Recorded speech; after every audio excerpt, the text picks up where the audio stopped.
Everything that I know has worked for me so far. And he says, that's what he says.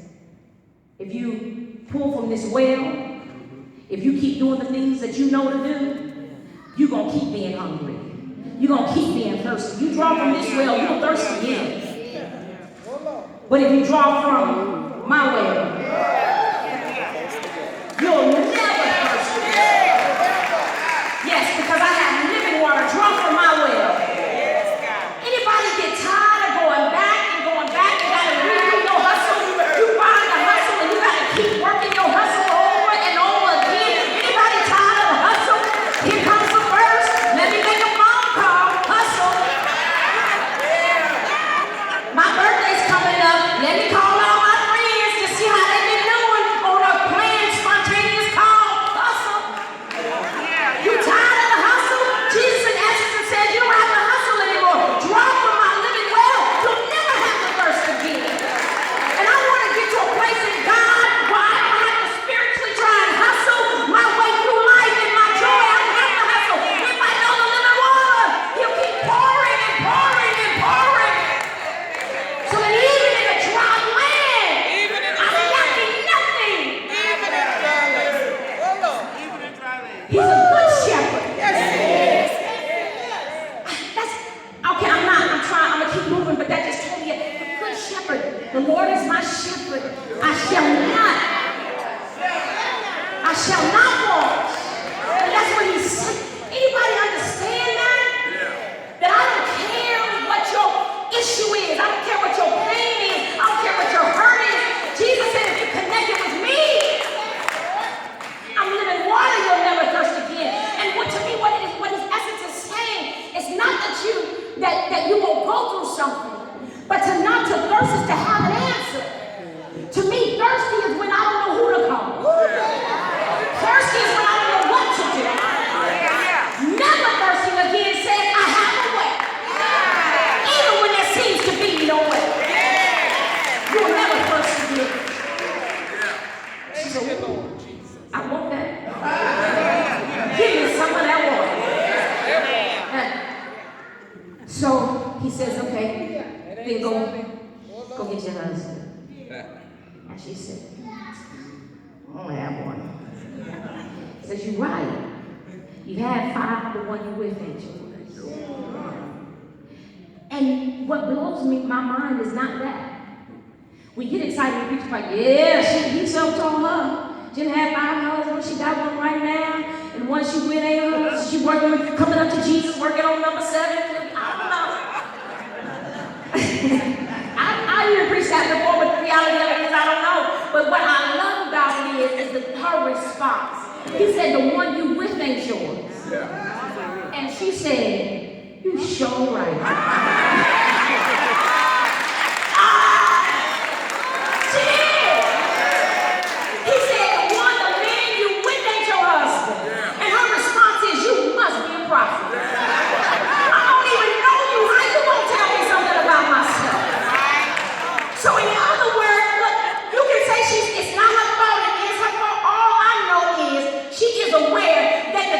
That she is with right now is not her husband. And the point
the wrong one. Yeah, I stayed at that church. Although I didn't believe in the pastor's vision, but he let me sing a solo. The wrong one. We stay in places and connected to people, even when we know we out of order. When Jesus said you in the wrong place, you said you're sure. And her willing to be honest is what opened up the door for them to have deeper dialogue. And so this is when, and I didn't read that part, but this is when they go into and start having a conversation about where you're supposed to worship and how you're supposed to worship. And so she's like, oh, well, the Samaritans, you know, we worship on this hill, but the Jews, they worship on there. And God set it in order. Here's the thing. When God says, I must, he goes to Samaria, and he's coming for you, and he wants to help transform your life, he's going to start with what ain't right.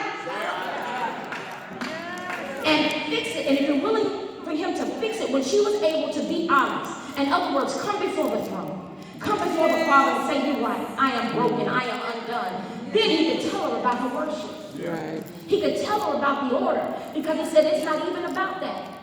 God is seeking those that will worship him in spirit and in truth. He's seeking those that will worship him that way. That God is a spirit, and he's seeking those that will worship him in spirit and in truth. But you got to be willing to open yourself up to say, here I am, Lord. Even as God showed me. Because sometimes we can put blinders on and we continue to lie to ourselves. Justifying about why we got to hold on. Having a conversation with a woman that was in a relationship with a married man. She understands now she's not supposed to be in that relationship, but she is justified why they still need to have conversation. Well, I want to pray with him and his wife. Baby, you can't pray with that man and his wife.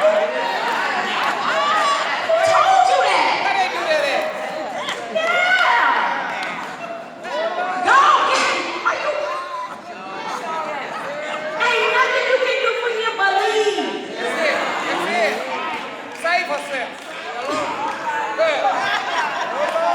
I'm saying the stuff, but if we're willing to open up our mouths and say, God, you're right, I'm not going to this being all the way. You can get all the way out. And what he said, he corrects in us is our worship. That's right.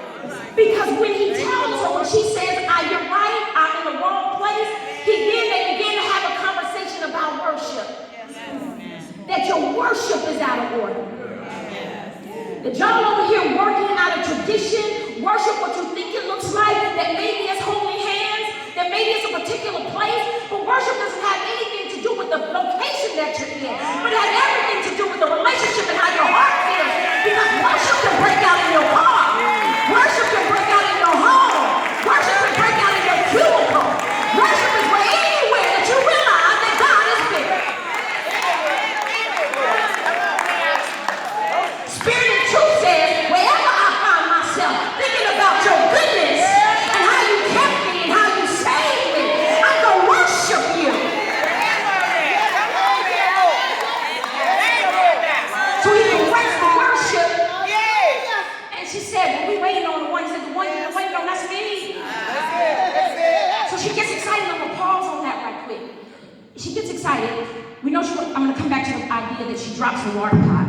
And she goes to tell I'm going to come back right there, but I want to deal with the part that happens right after there in the text, which says that the disciples didn't open up their mouths. They came back and they were shocked that he was talking to a woman. Like, how's she going to have a personal relationship? Yeah. Okay, we already went on that. We already went down that road. Okay, so listen, they're shocked, but they had the good sense to close their mouths, not say anything because they're going to wait to see what Jesus is doing with her. Right. So all of that conversation wraps up, and then they say, eat. Jesus, we need you to eat. He's like, I already had food. I've already been filled a different way. I came to do what God called me to do. And when I'm doing his will, I'm doing the work that he called me to do, that fills me up more than food. Y'all heard the statement, favor is better than money. Favor is better than finance. Doing God's work is better than food. Because some days I don't have the money, but I got faith. Anybody want to place you didn't have no money, but you had favor?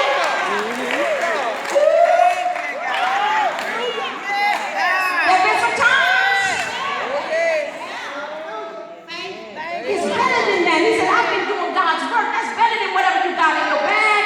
I know it was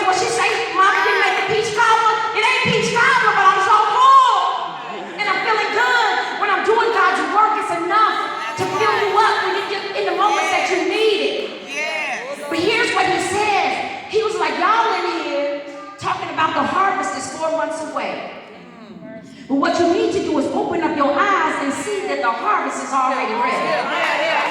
And what he was doing in this moment, again, what he used this woman to do is even show these disciples that you have been thinking in the physical, and I'm trying to move you into the spirit realm. And if you look in spiritual eyes and through the lens of God's lens, what you'll see is what you've been waiting on is already present. You have been worried about whether or not a physical crop is going to come up. You've been worried about being able to add up all of your eggs in one basket, how much land you have, or position that you have. And Jesus said it's not even about that. It is about, though, the spiritual harvest. And if you're looking for spiritual people, and if this work is about saving people, then the harvest is already ready. That it's already ripe. He said it's ripe for harvest. And let me help you put it to you this way. I don't know, sometimes though, as believers, as Christians, we come to church, in and out of church, we even can't wait till revival. Y'all got a revival, Pastor? Y'all got revival? Not yet? Well, they probably waiting on you. You wait for revival. Anybody even go to revival? Can you go to revival because you're thinking, oh, I just can't wait to get to the revival. Because if I get to the revival, then things are going to change, and I'm going to be able to hear from God in a special way. That's where I'm going to get this, something's going to click. And I get it, we do need to be revived. I'm not even speaking up against revivals. What I am saying, though, is what Jesus is trying to say, is that sometimes we're waiting on things that look like and historically look like that's what we need in order to get into position, in order to go, in order to hear what we need to hear. I just need to hear a word from the Lord. And he said it's already ready. And as Christians, if God has called us to save people, what are we waiting on? I don't know. Are you waiting on the building to actually move in before you start witnessing? Before you invite your neighbor? Is it so important that they see the new sanctuary? Is God not present in this place? What are you waiting for? The people are already ready, and especially in this season. This is not an indictment on the church, but I pray it's an encouragement to the church that Jesus is saying it's already ready. When you look at the news and you consider all of the foolishness and all of the lies and all of the hate that goes on, maybe the world is waiting for the church. What are we waiting for? You waiting for God to come back when it's our work to evangelize, go into Samaria and the uttermost parts of the world, Jerusalem, Judea, Samaria, and they evangelize? When you turn on the news, police officers are still killing innocent people. Mothers are killing their children. People are committing suicide. I'm tired of school shootings. The world is already ready. What are y'all waiting on? To share the word of who God is? Kids are dying. Doctors are still giving bad reports. People are still depressed. People still won't come out of their room. Marriages are still being broken. Children are still leaving their home and cussing out their families. It's already ready. The harvest is ready. You got to do the work now. Jesus said, open up your eyes. I went and sat at a well, engaged one woman, and turned her life around. What are you waiting for? What he's saying is, I need you to do what she did. And now let's get back at her. When Jesus said, I'm the one, and he encountered her and they had this conversation, it says she dropped her water pot. She dropped her water pot and went back and told who she encountered. We have to be willing to abandon our traditional ways of change. I don't know how you came in here. I don't know what you were looking for. I don't know how you regularly draw from Jesus. I don't know. Well, I already done what I was supposed to do. I went to Bible study or I gave my offering. But sometimes God might encounter us and ask us to drop our traditional ways of the way we're drawing from Him. In other words, what He did with her is He did an exchange with her. Her water pot for her worship. She dropped the water pot and entered into worship. And she ran back to the city because she spent some time with God. And if you're willing to exchange your water pot for worship, let me tell you what God will do. He'll give you a new walk and He'll give you a new talk. I don't know, the scripture does not say. It does say when she went back, she said, come see a man who told me about all I ever did. Listen, I don't know about you, but I'm so glad that I know a man that just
wanted to meet him and they invited Jesus to come stay some time. He said 2 days. And when you read the scripture, says in the scripture that a lot of them believed because of what she said.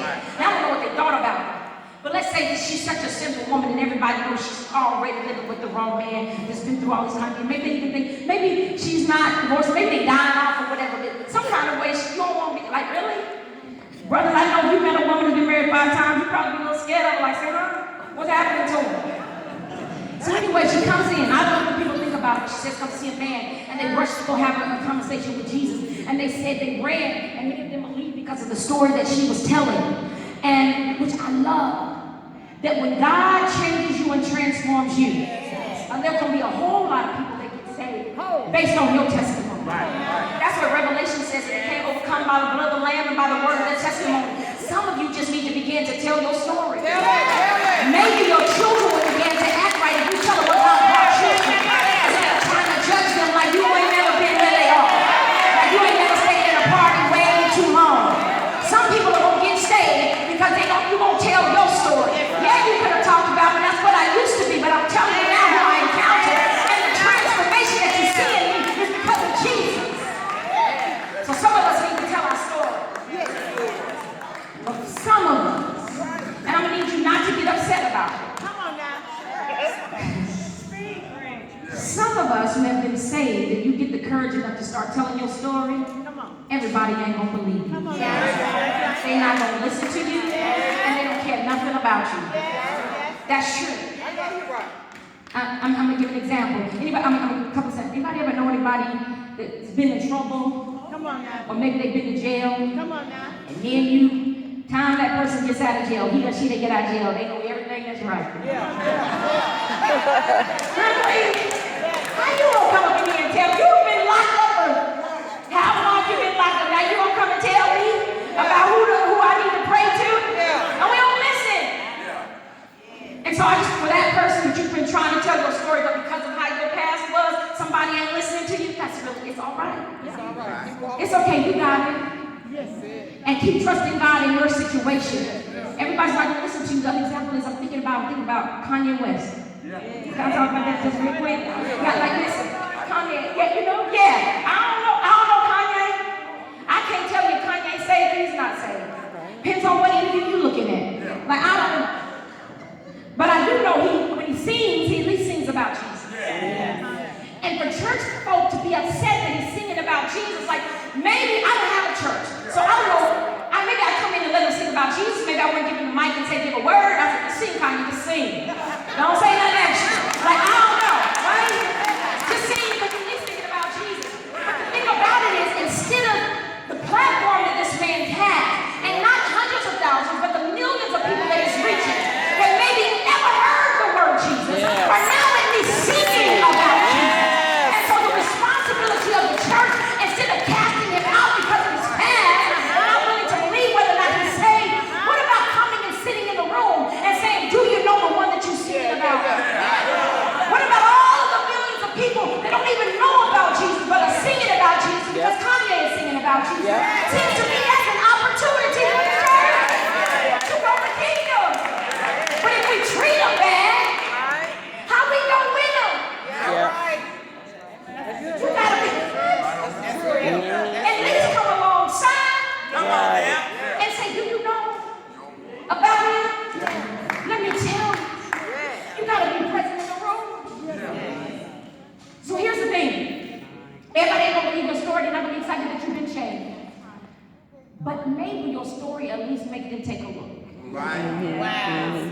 Because when she came back and began to tell her story, when you read the scripture, it says that not because of what you said. Not because of what you said. Some of them say not because of what you said anymore. We don't believe you anymore. But because we heard him for ourselves, we know God is real. And the reality of it is that we have to get into a place where we have a personal relationship. How many of us have a relationship? I call it a fill-in-the-blank relationship with Jesus. Some of us are sitting in this church, and you've been in church all your life, but it's a fill-in-the-blank relationship. And y'all know what I'm talking about. Y'all seen them on social media. Somebody will post that little piece of paper and say, fill in the blank. What? Help me with it. Someone might say, I I'm a full fountain before, I'm an empty picture before a full fountain. I'm so happy to be in the presence of the Lord just one more time. Y'all know the fill in the blank. You just go and tell the story about who God is based on what your mama used to say. You repeat what the deacon said when they prayed, what you heard the pastor pray, and you don't know that for yourself. And you, God and Jesus in this text is inviting the people to have a personal relationship. That you don't have to have a fill in the blank relationship anymore. And bless the Lord on my soul, because you heard somebody else say it. It's so good to be in the house of the Lord just one more time. Really? That's all you know? How about I know that He woke me up? I know that He saved me. I know how He kept me. I know what He did for me. I know what He fed me when I didn't have anything. How about your personal testimony? And that's what the people here said. It's personal. I heard yours, but when I heard yours, I don't have to go by your testimony anymore. Don't have to tell grandmama's story anymore. I know Him for myself. And even, I'm telling you, even that's what Job did. All that Job went through. Oh, everything. He lost his family and he lost his kids. Everything.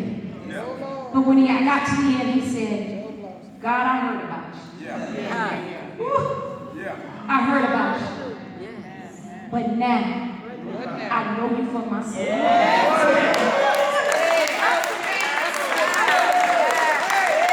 I don't care, I'm done. I don't care where you are. I don't care what you're going through and what you're hoping God for, trusting God with. But if you know Him for yourself, sometimes we have to go through so that we can know Him for ourselves. So don't get upset, don't get angry, don't turn from God when you're going through trials and tribulations. What it's doing is making your faith sure. You don't have to go back anymore and say, well, the pastor said, hold on. You don't have to go back and sing the song that the choir sang. What you can say is, I've been through and I know Him for myself. When you talk to your children, you can say, I know Him for myself. God, I heard about you. I heard that you were a good God. I heard you were great. I heard you were a wheel in the middle of a wheel. I heard that you were bright and morning star. I heard you were giving through the night. But it wasn't until I went through and called on your name for myself. I know for myself that you are real. It's personal. He invited me into a personal relationship. And many were saved because of one woman that had an encounter with Jesus Christ and that was willing to tell the story. So that's just what we have to do, is testify. Tell your story, what God has done, so somebody can have a personal relationship. Let's pray. God, you're mighty, you are good. We thank you for another day's journey. We thank you for being a personal God. That you can clean us up in our mess and then use our story to save many others. And so God, in this room, I don't know who is still hurting or still in pain or who still can't believe, but still has their worship mixed up. They think you are in tradition. I pray now, God, for personal encounter for people in the room, that they would know you personally. Speak a word to them. Bring somebody alongside them to say, nobody can know this but you. Nobody can do this but you. Nobody can turn it around. God, give your people, your church, a personal relationship with you so that the world can be saved. So that we'll know for sure. Thank you for the testimonies that are going to go forth. But thank you for those that, because of those testimonies, will now know you in a personal way. That for themselves can call on Jesus. For themselves can pray. For themselves they can begin to declare, you are mighty and good God. And so we thank you, God, that it is personal. It's so personal. And so, Lord, I pray that the people in the room would look within themselves, search their hearts. God, we give you permission to show us ourselves so that we can be changed, so that we can be aligned with you. And whenever you show us about who we are, I pray that we have the courage and the strength to allow you to say, you're right, and then give you permission to change it. But continue to have your way, continue to transform, continue to grow your kingdom. Now, a special blessing over the under shepherd of this house, oh God. Whatever vision that you put in his heart to do, I pray that you would bring the right people alongside him. You, God, are a shepherd, are the great shepherd, the good shepherd. So guide him as he leads your sheep. Continue to bless this house wherever they may be in lack, God. Provide. Be personal To the individuals, may be personal to this house because they belong to you. Thank you for speaking. Now have your way. In the name of your son, Jesus, we pray. Amen. Amen. Go and pray yourself.